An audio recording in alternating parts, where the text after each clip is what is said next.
ብሩኬ ሀይሚና ብሩኬ ኦማይ እንግዲህ ሙድ የያዛባችሁ ነው ወይስ እንዴት ነገሩ? እንግዲህ ውድ ቤተሰብ ሙድ የያዛችሁ ነው ወይስ እንዴት ነገሩ? ውድ ቤተሰቦች እንደተሸወዱ ባለፈውም እንደዚህ ሸወዳችሁ። ብሩኬ ቀለበት እያደረጉ ነው ብላችሁ እየጨፈራችሁ ብዙ ሰዎች አላችሁ።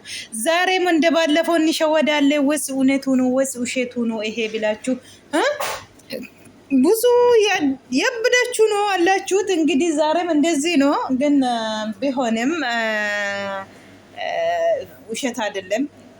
ዋና ልብ ነው እንጂ ዋና ቀለበት አይደለም ያለ ነው ቡቡ። እንግዲህ ሰምታችኋል። እውነቱ ነው። ዋና ልብ ነው እንጂ ቀለበት ምንድን ነው? ዋና ሰው ልጅ ማመን ነው። አንድ ላይ ቤት ነው አለን፣ አንድ ላይ የኖር ነው። ምንድን ነው ከዚህ በኋላ ቀለበት ምንድን ነው? ዋና ልባችን ነው ያለ ነው። እንግዲህ ብዙ ሰዎች ዛሬም ቀለበት ነው ይልልል ያላችሁ ነው። ቢሆንም እንደ ቀለበት ነው እንግዲህ እንዳያችሁ ነው። ልጅቱን አስመለክቶ የአንገት ወርቅና የጆሮ ወርቅ ገዝቷል። ነጭ ወርቅ ነው ያሉ ነው። እውነት ሀይሚዬ ታድለሻል። እንኳን ደስ አለሽ እንላለን። እንግዲህ ምን መስላችሁ? እንግዲህ እንዳያችሁ ነው።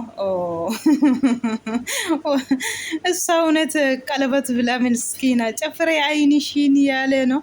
ጨፈረች፣ ዞር ሲላት ዞረች። ምንድን ነው እኮ ጨፈሬ አይንሽ እያልሽ ነው። ደግሞ አይኔ አንገቴ ላይ ነው እንደ ቀለበት የምታደርግ ያለች ነው ሀይሚቾ። እሱ ዋና ልባችን ነው ቀለበት አይደለም ያለ ነው። እንግዲህ ብሩኬ አይ ብሩኬ ለማየው እንግዲህ ትገርማለ ወላሂ። ሀይሚቼው እንግዲህ ፈታ ዘና ያሉ ነው እንዳያችሁ ነው። ቀለበት አይደለም ዛሬም ግን የአንገት ወርቅና የጆሮ ጌጥ ወርቅ ነው የገዛውለት። ሀይሜ ደነገጣ እኮ ይሄ ዳይመንድ ነው ያለች ነው። እንኳን ደስ አለሽ አንቺም ዳይመንድ ነው ሀይሚዬ። ደስ ይላል። እውነቴ ነው የምላችሁ፣ የምሬ ነው። ፍቅራችሁ ቀጥሉበት። አላህ ካልሸረኛ ከምቀኛ ይርቃችሁ። እንደዚህ ቀጥሉበት እንላለን። እንግዲህ ደስ ትላላችሁ። ሀይሜ እንግዲህ ቡራ ምን አለ ጥያቄን ጠይቋል። ልደትሽ እንዴት አየሽ ብሎ ስጠይቃት እውነት እኔ በፊት ለምንድን ነው ወለድኩኝ ይላለሁ። ትናንትና ደግሞ እንኳን ተወለድኩኝ ያልኩ ነው ያለች ነው። ደስ ብሎኛል።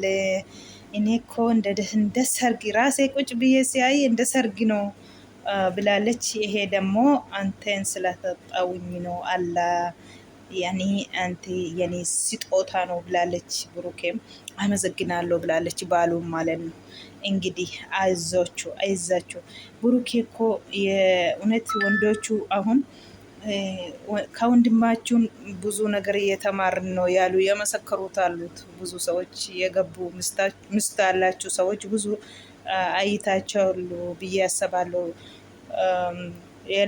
የሀይሜ ልደት ቀን የገቡ ብዙ ሰዎች አሉ ምስት ያላቸው። ለብሩኬ ብዙ ነገር እየተማረ ነው። ብዙ ነገር አስተምሮኛል ብሩኬ ያሉ ነው። እንግዲህ ከብሩኬ ትምህርት ወስዶ ምስታቸው እየንከበከቡት ነው አሁን ያሉት። ሰምቷቸዋል። ስለዚህ ባካችሁ ምስታቸውን ወንዶች ምስታቸውን እንከበከቡ፣ ሴቶች ደግሞ ባላቸውን እንከበከቡ ያሉ ነው። ያዙበት እንግዲህ ሀይሚዬ ጠበቅ አድርግና ያዝ ባልሽን ጠበቅ አድርግና እንዳትልቀቅ፣ በር እንዳትክፈቲ። እቺ ስስት ደግሞ እቺ ጋራራ መጣች። አሁን ምን ያለች ነው? እሷ ያበደች ነው። ምን አይታ ነው ያበደችው? ቀለበቱን አይታ ነው ያበደችው። ቀለበት ዛሬ ሱራ የለቀቃል አይታ እሱን ሱራ ለጥፋ ብሩኬ እኔና ዴኤን አደርጊ ትላለች። ስንት አመቱ ነው ዴኤን ሁልጊዜ ዴኤን። እሷ እነሱ ደስታ ሲታይ ብቻ ነው ዴኤን ትዝ ከማላት ትዝ የሚላት ዴኤን እነሱ ደስታ ሲታዩ ነው የምትዘክረው እሷ። እውነቴ ነው የምላቸው እነሱ በቃ ትናንትና ወዲያ መጣች፣ የትናንትና ወዲያም አለች። ዛሬ ደግሞ እነሱን ሱራ አይታ እንትኑም ቀንም አይታለች አይደለም። በአውሮፕላን ነው ያከበረችው ሃይሜ፣ በብሌን ነው ልደቱ ያከበረችው። እሷ ደግሞ ኢዛ ኢሳት ጎርሳ እብድ ያለች ነው የመጣችኝ ያለች ነው። እንግዲህ እኔ እኮ ወደ አዲስ አበባ መጣለሁ ካላመጣ እጄ ያልረብሽም ብዬ ነው እንጂ ብላለች። እንግዲህ እስኪና ያለንስ ምንድን ነው የምታመጡት? ከአዲስ አበባ ከሄድሽም እነሱ ጋር ከሄድሽም ምንድን ነው ትርጉሙ? ምንም። እንግዲህ ከዚህ በኋላ አዩ ከንቱ ልፋት ነው፣ ከንቱ ልፋቱ። አትደከሚ። አሰላሙ አለይኩም ወረህመቱላሂ ወበረካቱ። አሸማ ሀርከፉኔ ኡመተ ቃሌ ኡመተ ቀሽቲ እንዴት ናችሁ? ሰላም ናችሁ? ሰላመት አልጠየቁም እኮ ህርኩኝ አከም ጅርተን ነጋ ቀብደኒ ፈያ ኬሰኒ ጅርቱ አልሐምዱሊላህ ጅረ ገለተ ረቢ በገጅራተኒ ኤጋ አኩማ አርጊተኒ ገሪን ኬሰን ቀለበቲ kana torbee duraallee qalabatii jedhee singoyoomse ture Burukeeni. Har'allee akkasuma namoonni gariin argataniiru walakkaan tokko diraamaa hojjetaa jiru jedhellee jira viidiyoo waraabanii guyyaa jechuudha. Gariin immoo qalabata gadee itti kaa'aa jiran nu shawaa daaree hallallee jedhanii warra sassadaatan jiru. Egaa maalis ta'e tokkuma akkuma argitan egaa Burukeeni qalabatee osoo hin ta'in hammormaa warqii mormaa adii kan gurraa bitee baga ittiin geessee haadha manaa koo shokolaataa koo sukkaara koo daayimendii koo jedhee mormaaf gurratti kaa'ee jira jechuudha. Akkuma argitan egaa kanaafiyyuu gariin qalabatii jedhee eeggataa jira. Qalabatii waannan qalabatii osoo hin ta'in waannan libbaachiin noo jedhaniiru. Laphee ofiiti libbii ofiiti malee qalabatii miti. Nam tokko yoo wal amanummaan qabaanne qalabatii harkatti baatanii deemanii turgubiin qabu jedhee jira. Buuppuun yoo dhageessanii jiraattanii jechuudha. Haymichoon egaa miskiin achi galgalii dunuunfadhu jennaan dhuguma seete dunuunfatte. Booda irra achi galgalii jennaan morma korra jira moo qalabatii morma kootti dhaattamoo jette. Ay miskiina walla. Maa inni ani qalabatii see jechaa jirti. Maa inni qalabatiin kuni jechaa jira Burukee wallaahi jaalanarraa taqabbalte maa inni qalabatiin jechaa jira. Dhugaa jaalalli qalabatiin harkatti baatanii fi yoo bareedummaaf ta'e kana achi immoo qalabatiitti kaayarmaa jedhanii fi malee namatti tola malee waannaan laphee ofiiti, waannaan wal amanummaadha malee qalabatiitti miti. Wal amanan qalabatii baatanii deemaniif miti.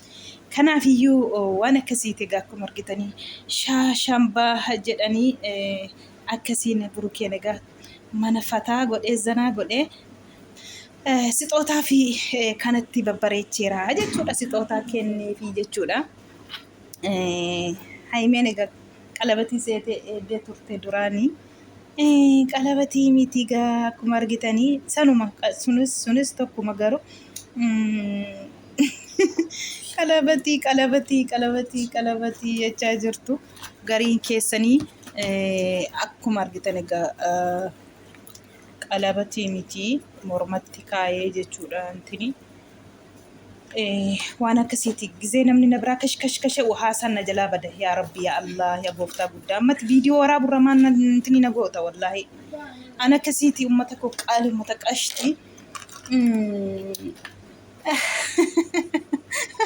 haasannatiin toloo namni na biraa kashkashuu beektanii waan akkasiiti akka argitanii jirtu egaa kana biraan immoo Haymeen dhugaa rabbii guyyaatti maafan dhaladhe addunyaa kanarratti jedhee jira jettee jirti. Qala'een gaddammoo gizeen kana argee bagan dhaladhe jedhee jira.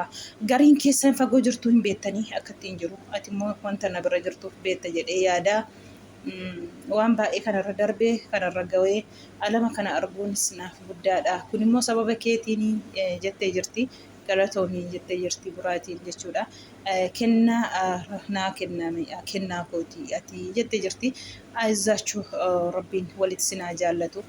Kan miqanya kashirranya Allah ይርቃችሁ። አሁንም ጉዞ ወደፊት እንላለን። ሀይሚዬ ገና ዓለም ትገዛለሽ። ገና መቼ ገና ጉዞ ወደፊት እንላለን። የኔ መልካም የኔ ዱብሽብሽ እውነት kifuu tokko waan namaa hin qabne garaa keessa waa tokkotti bakka guddina nama malee abaluun kun bakka kanaa ga'ee abaluun kun maamna caalee kan hin qabne abaluun kun na caalee argamu bichaarraa han asaabdan lamaan keessanuu jechuudha. Dhugaa ganaa guddattu ammallee ganaa lama lamtu siniin jenna waan akkasiiti egaa akkuma argitanii jechuudha. Hayyuun immoo taraashee ibidditti qabatee dhufteetti jechuudha.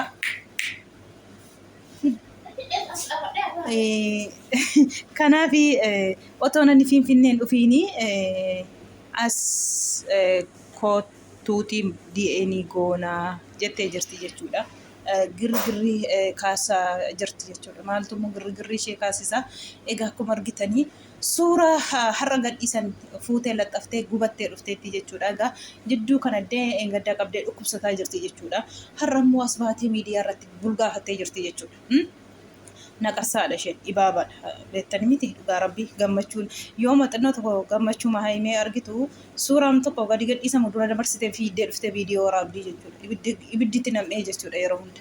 Kanaaf iyyuu dursitu dhiitee deemee hayyuu hin jiru barri sun darbee karri sunis cufameera sitti yoo siin jedhanii dhageessu. Kana biraan immoo yuutuubii koo narratti cufamee jettee jirta. Yuutuubii keessa irratti cufsiisamee hansirratti cufamee ufii akkas irratti cufamuun godhee dhufuma keetii jechuudha.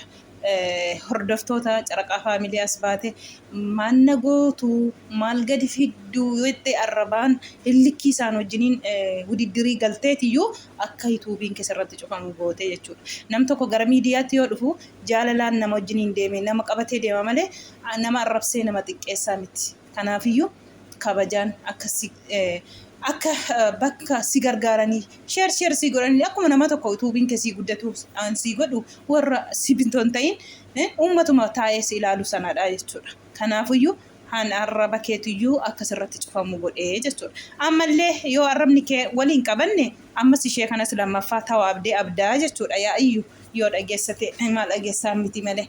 Kanaafuu haras ummata qabadhu deemi jaalalaatiin girgirrii dhiisi. Shirriin barbaadi yeroo hunda shirriin bu'aan qabdu jechuudha. Amma gara Finfinneen deema yoo asitti fuudhee ana qeesiniin jeequ jedheen malee ani haimee wajjin rakkinan qabu. Rakkinni koo buruqee wajjiniinidha jettee jirti jechuudha. Rakkinni kee buruqee wajjiniin ta'e eenyu wajjiniin ta'e minaa gabbaan yeenya minaa gabbaan maaltu nu gashinuuti. Waan akkasiitii uummata qaalee akkuma argitanii gubattee ibiddatti nam'ee ramacii dhuftee jirti jechuudha taraashee. Heeyyeeyyeeyyeeyyeeyyee jechaa waltatti arbaa shiriin isaanii naggeeffanne xiqqoo tokko naggeeffadheen dhiisee boo nama dhukkuba. Dhiiga nama fuursitiin. Maal gadi fidduu maal jettanii akkas naan jettanii akkas gootanii jetti hillikkii yoo galtu hillikkii gala nam tokko lama wajjiniin bitan hillikkii galaa jirtu. Kanaafuu hillikkii ta'uu dhiiste ragaa jettee uummata qabattee deemtee bareeda ture siin jenna. Gizuma marmaraa immoo gizeetii yaadattu gizee isaan gammachuu qaban bichaa yaadatta jechuudha. Gizee kan hin jirtu gizuma isaan waa tokko sheer godhan tokko gizeema sana as baatee dee'anii haimeen qaata dhiisteessa. Dura haimee wasuuf as achi hin jiru cuftee jirti. Isheen eddeeti jirtu iyyuu hin beektu dhugaa rabbii. Hin rakkatiin ayyuu ay miskiinitti walla. Jettee wasawastee dura sirraa dhageessee abubruu kee loltii maal gooti sati gadhiistu viidiyoo laaltee akkas amma hin jiru karri sun cufame sagaluu gadhiisi guyyaatti hin jiru inni sun haimeen qaata bira darbetti isa bira.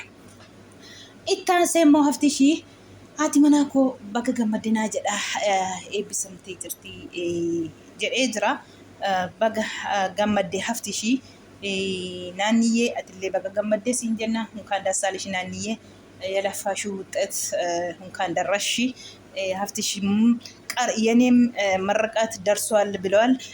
ሁለታችሁም እንኳን ደስ አላችሁ እንላለን። እንግዲህ እንኳን ደስ አላችሁ ጉዞ ወደፊት በርቱ እንላለን። እንግዲህ ውድ ቤተሰቦቼ ዋና ከሲቲ ጋር አኩማ አርጊተኒ ባይተኩ ነመት ቶላ ጀቹዳ አከሲን haimiyyee fata zanaa jettee baay'ee tokkollee namoota gurguddoo namoota addisii egaa achirratti argame akka sargii natti fakkaate iyyuu malee didatii koyu natti fakkaanne jettee jirti akkuma argitanii baay'ee tokko gammachuus daangaa hin qabne gammaddee jirti jechuudha. Waan akkasiitii gaa warri shawadamtanii qalabatii harkaa toon ta'in qalabatii mormaaf gurraatii siniin jenna han harkaa immoo guyyaa tokko jira gaa yoo rabbi jedhee an dhaggeeffattaniif galatoomaa. My God.